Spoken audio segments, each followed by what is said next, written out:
Ano yung 14 height limit pre sa 865? Yun nga eh, medyo nag-ano ako rito eh. May mga bangga pa naman dito.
Pwede? Sige pre, dito na lumalapit na ako sa gate. Kasi diretso ka na dyan, di ba? Yeah, let's go.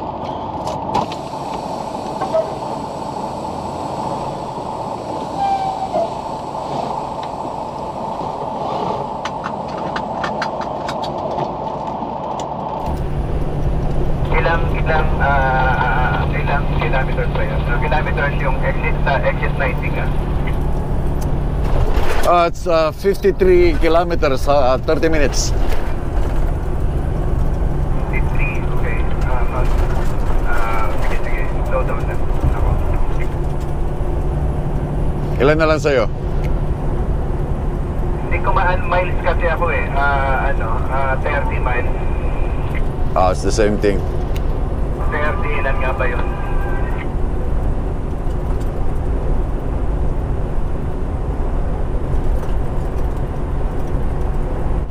Yeah, ito yung nakasumpot sa likod. Grabe, dikit na dikit sa likod.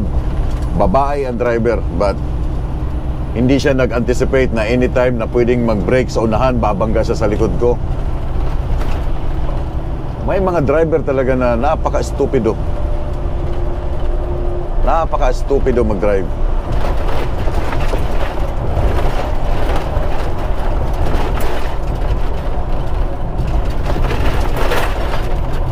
Tingnan mo nga to sa akin guys, oh. Tingnan niyo sa akin. Ang layo ng aking nasa unahan. Ayaw kong dumikit sa unahan. Kasi anytime baka magkamali yung nasa unahan, babangga tong isa. Di wala na akong enough na time mag-react or tumigil ang truck. Di ba? Sila, wala silang pake. Kaya, no doubt na during winter time, ang daming collision, ang daming kumpol-kumpol na bangga. Okay? Stampede. Bang, bang, bang. Kasi the way sila mag-drive dito, napaka walang hindi nag-iisip na or hindi ina-anticipate ang mga situation na kung anong pwedeng mangyari sa unahan pag sobrang dikit ka sa truck. Na good. Sa akin, no, pwede ka pang pumasok sa harap ko. On the right to Indiana 109.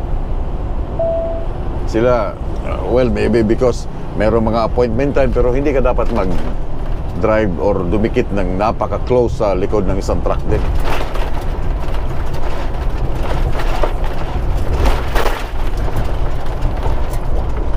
And gustong-gusto ko tong kalsada ng Indiana. Yeah, I like it, man. Napaka-smooth ng kalsada nila.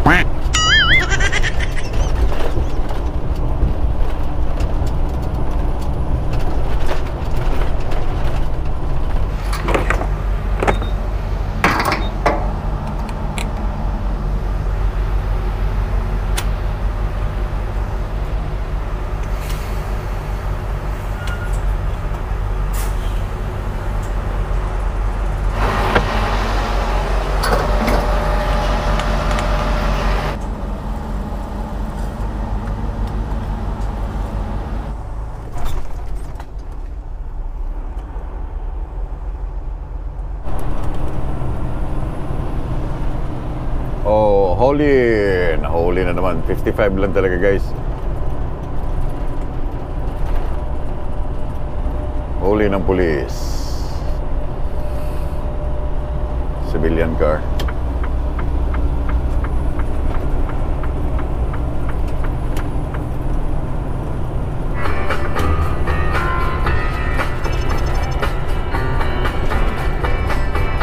Someone told me long ago, there come before the storm. I know. On the right to 56th Street. So naalala mo ang pagdadrive sa EDSA, no? Bedford. Never pa akong nag-drive dyan sa EDSA na yan. Ayokong mag-drive dyan. Pag weekday, sobrang traffic dyan. So ito yung hitsura ng EDSA, ganito. The second lane from the right. Oo, mga Then ganito. take the exit to 56th Street.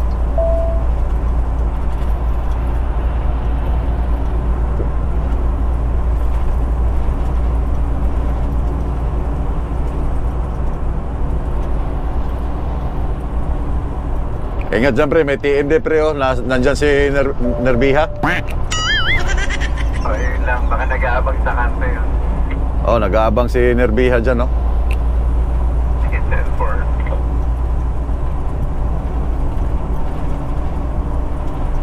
Si Ruel, naalala daw niya itong 4 lanes ng 465 Indiana.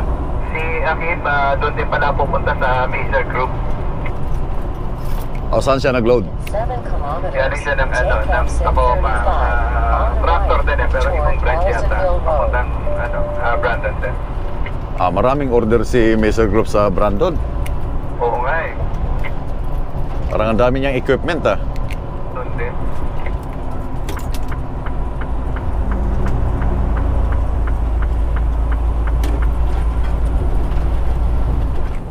Ano yung 14 height limit, pre, sa 865? Yun nga eh. Medyo nag-ano ako rito eh. Kasi may nag-pop out dito sa aking GPS, 14 feet height, eh. Okay lang, 1310 ka lang, di ba? 1311 ako nakalusot ako. Yan ba yan? 10-4. Di, gigit na ako. Pero baka meron pa sa unahan. Ang di ko maintindihan, baka tayo dito sinet, kung sinundan niya yung 14.3 na binigay natin. May mga bangga pa naman dito, oh. Di ba, let's say 14.3 talaga yung height, di ba? Ayan, lusot ako. Ilang kilometers yung exit mo dun sa 17th right? 11 miles. Ilan? 11 miles. 10 miles kami. Meron ulit na next na 14 height. Kaya nga, no, dahil yung binigay nating permit ay 14.2, di ba? 14.3. 10-4, yeah. 14.3. What if 14.3 talaga yun, di ba? Wala, ibababa natin ang airbag. Kaya nga, Gigit na ako na ng truck. yeah. Ayun, oh, may 14 feet, oh.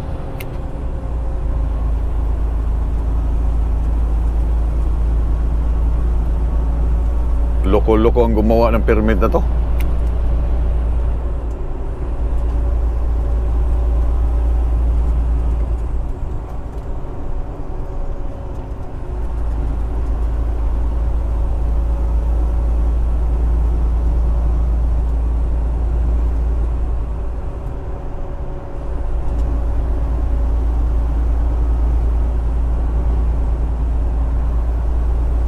Tanungin ko nga mamaya, bakit ganon? Kaya nga, kung yung actual height talaga niya 14.3, wala. Sabi tayo doon. Kaya nga, 43. Meron pang isa dito, meron pang isang 14 dito na madadaanan natin.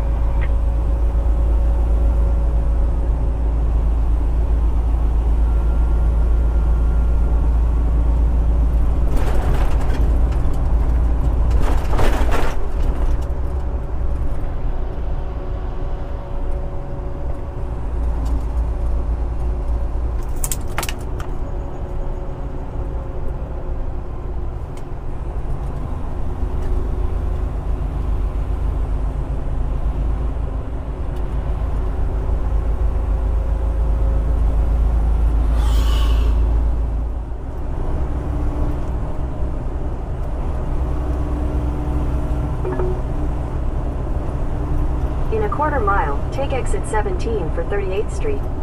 Take exit 17 on the right to 38th Street. Nakuha mo na, pre? Take Dito exit sa exit 17. 17. Parang babalik tayo tapos exit tayo ng 20, di ba? Oh, pakaliwa yan. Yeah, left turn ka dyan. In a quarter mile, use the In right lane to 500 turn left on meters, 38th be Street. in either of the two left lanes. Then keep left to ramp.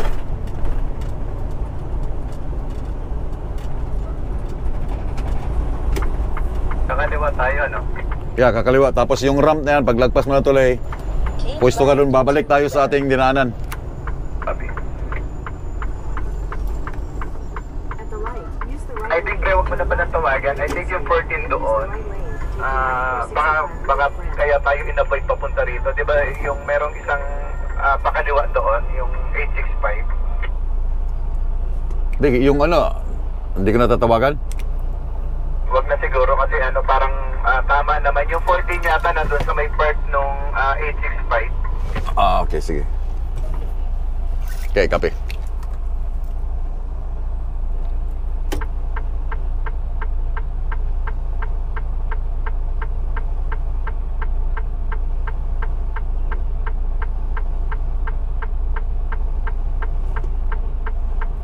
Okay na yung GPS ko, nag-ano na. Nag-reroute na. Arriving at Copy that. coordinates on the left.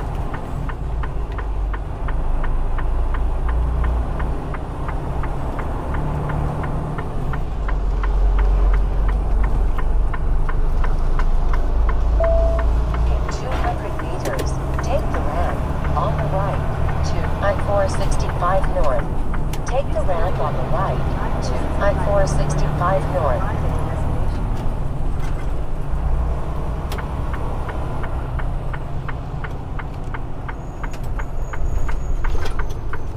Napaka-busy ng Indiana, guys. In 300 meters, arrive at coordinates on the left.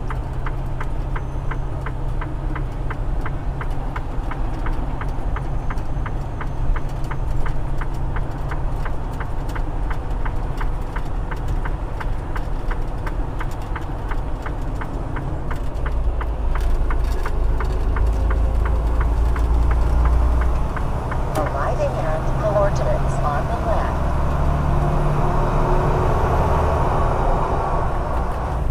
In 3.5 kilometers, keep left to I-65 North.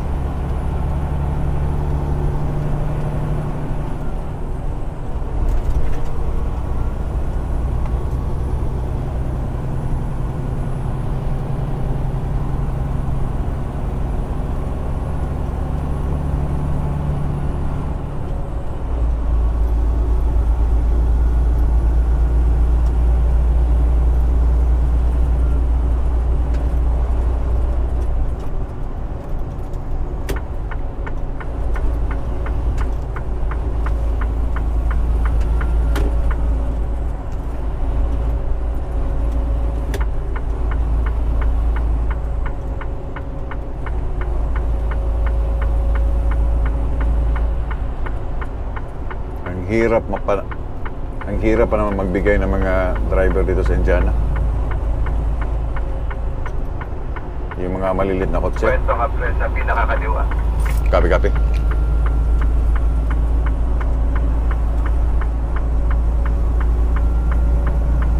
Ayaw ako mapigil. Yeah, matitigas sa mga ulo dito eh. Kahit naka-flasher ka na. EDSA. Kaya kailangan i-postro mo talaga. Sige, ayaw mong bumigay eh.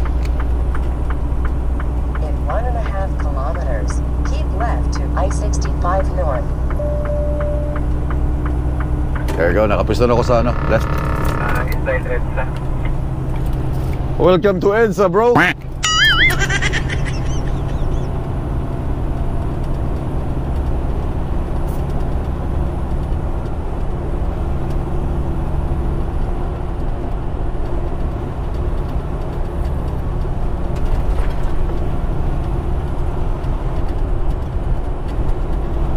Yung mga pag nasa 465 kasi, yung mga tao hindi nila kinoconsider yung signal lights mo. Kahit nakasignal ka na, di diretso pa rin sila.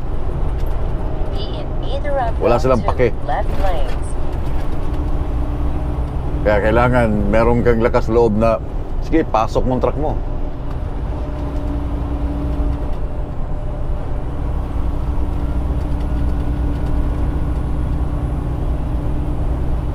So ito na yan, all the way hanggang Illinois. Continue on I-65. There you go, thank you. 126 kilometers sa 201 to US 24. We made it. Ito yung city ng Peoria. Hindi kami pumasok dun sa taas ng bridge. Pinaikot kami dito. Pero magme-merge din kami sa 74.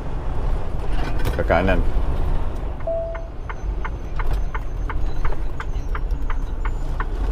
Spalding Avenue.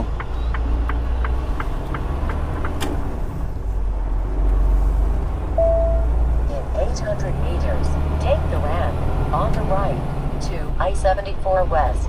Yung dalawang lane yan, di ba? Nalimutan ko kung nakilan.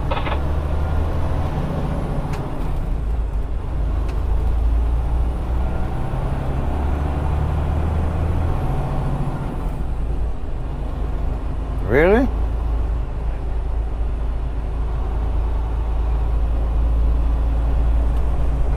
Akas yan.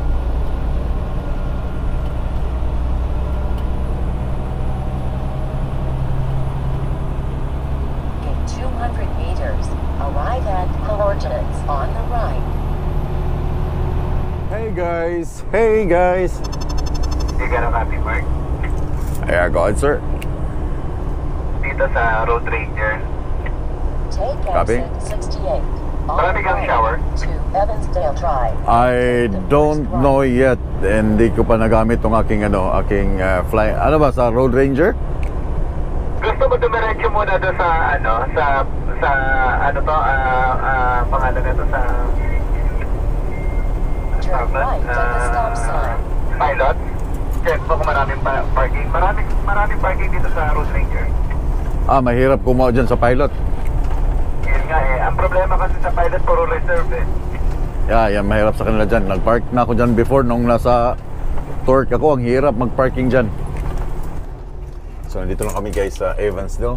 Alam nyo ba, dito ako isinumbong ng isang Pilipino, na isang viewers na Pilipino. Nagpalipad ako dyan sa Evansdale na water tank. Sinumbong ako sa 600 FAA. meters, arrive at coordinates on the right. Tawag siya sa FAA na itong driver nito nagpalipad. Akala niya wala akong pilot license, no? Akala niya pipitsugin na lang nagpapalipad-palipad ng drone. So first time kong tinawagan ng FAA dito na area. Dito ako nagpalipad nun. Kita niyo yung truck na yun, ang ganda oh.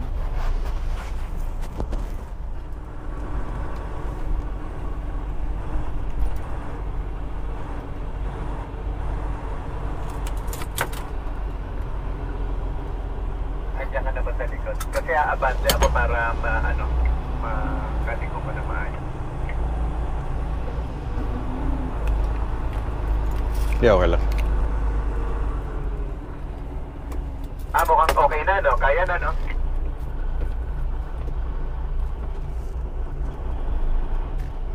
Just like me, we're going to be close to you.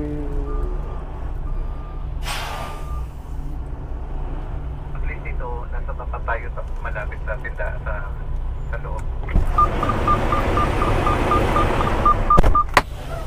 First time kung tumigil dito, aray.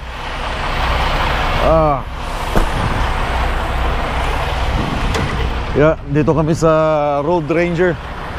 Kasama si Ruel. Game room. So ito yung loob ng Road Ranger. Meron siyang driver's area dito. Side. Then as usual, mga parts ng truck. So meron din silang mga, maganda to, Ron McNally. Mga, just the same thing dun sa Flying J, Loves, mga gadget ng trucks. So magtatanong lang ako kung pwedeng gamitin yung points namin para sa aming shower. Hey there, sir. Just a quick question. Can we use our Flying J pilot points? No, look, we're not. Hey? They're separate things. Oh, I see. Yeah, they used to be together. So we can't use the one, right? No. We can get a shower. Okay, thank you. Yeah. So hindi pwede yung aming yung points ng pilot and Flying J. So mangyayari nito ngayon, maglalakad kami doon sa pilot para mag-shower. Hindi pwede. Hindi pwede. So maligo ka? Oo, pupunta ako Maliligo ako dahil parang gusto ko ng lakad na lang tayo doon sa pilot. Oo. Yeah, prepare lang ako. Pre, kita mo yung nasa likod mo? Naglalakad, may bit-bit na bag, doon din maliligo. Di ba? Feeling ko nga. Ha? Tingnan mo sa likod, guys. Yung dalawa, may bit-bit na bag at doon din maliligo sa pilot. Muna, baka malubog tayo dito. Baka malubog yan. Ha? Ha? Tigas?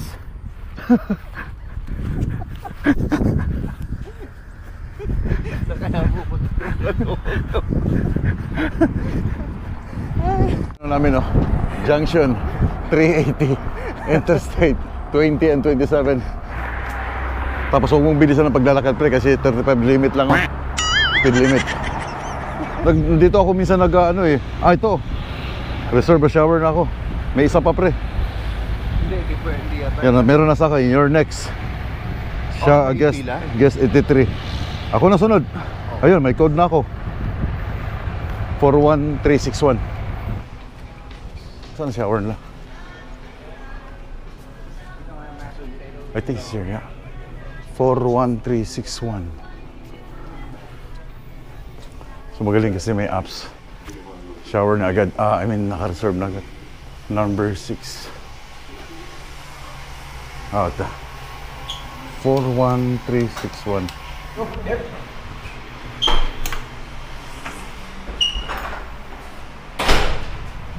There you go. Shower, guys. Lahat nyo, guys, yung parking namin nandun sa unahan.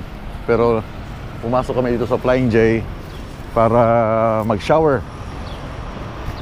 Ilang araw ka na wala shower, pre? Since linggo, no? Monday. Pangatlo na ngayon din. Nag-shower ka nung sa West Virginia? Sa Springfield. Springfield?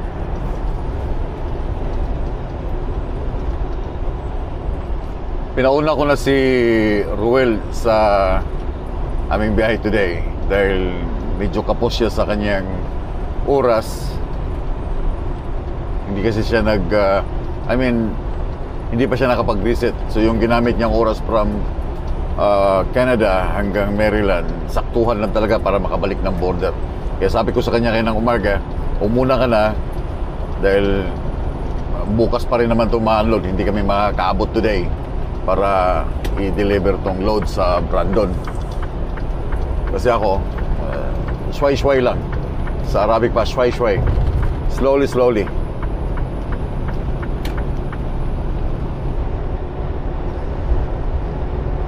Once na arangkada ka, bibilis din siya.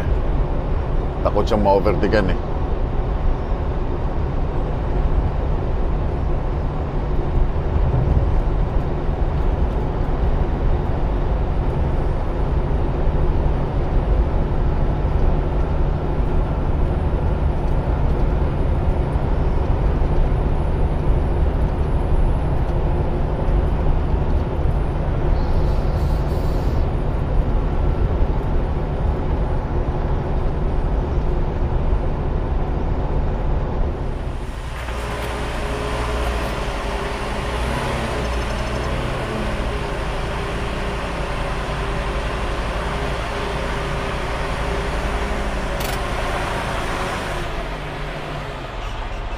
Park here, switch off. Hello. What is your license plate? Do you know? What is that? Do you know your license plate? 431 LSN, Is this Saskatchewan? Saskatchewan.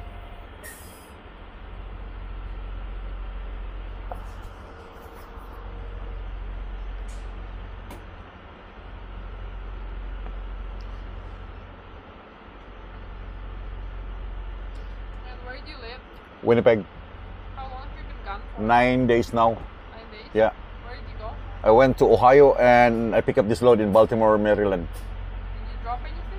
I dropped in Ohio and I picked up this farm machine in Baltimore. What did you drop? Pivot planter in Ohio and Archbold, Ohio. Archbold, yeah. And is this a new machinery? A new machine, yeah. Did you buy anything? I got 1 liter of Jack Daniel and a carton of cigarette there. Any Sorry. firearm weapon? No. Can I ask some question? If my family went to US for 1 day, just 1 day, am I allowed to buy something to come back? So for 24 hours, 24 hours? you have 200 Canadian dollars. 200 Canadian dollars? Yeah. 24 hours. What if I don't spend 24 hours there? Just, You can bring stuff, but you have paid duties and taxes. oh, okay. But in 24 hours, I'm not gonna pay anything. Well, if it's $200, More than $200, I'm gonna pay? more than $200, Oh, okay, yeah. you're gonna pay. Yeah, yeah. Okay, thank you.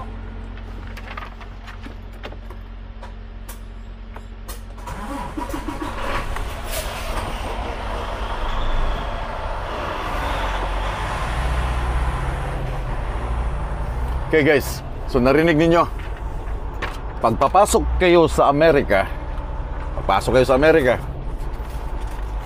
mag-spend kayo ng, narinig nyo naman, di ba? But uulitin ko lang, mag-spend kayo ng 24 hours within, sa 24 hours sa Amerika. Ang allowed lang sa inyo na mag-spend para iwas sa duty free or sa tax is $200.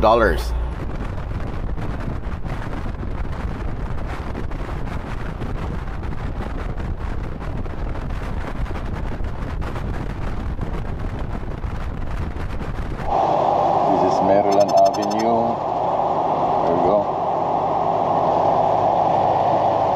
Maryland Avenue.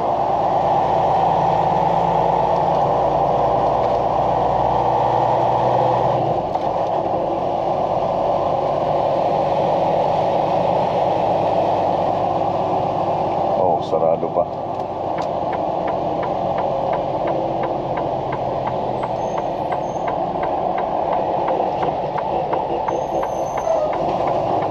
Destination, magtatrabaho ka para sa farmers.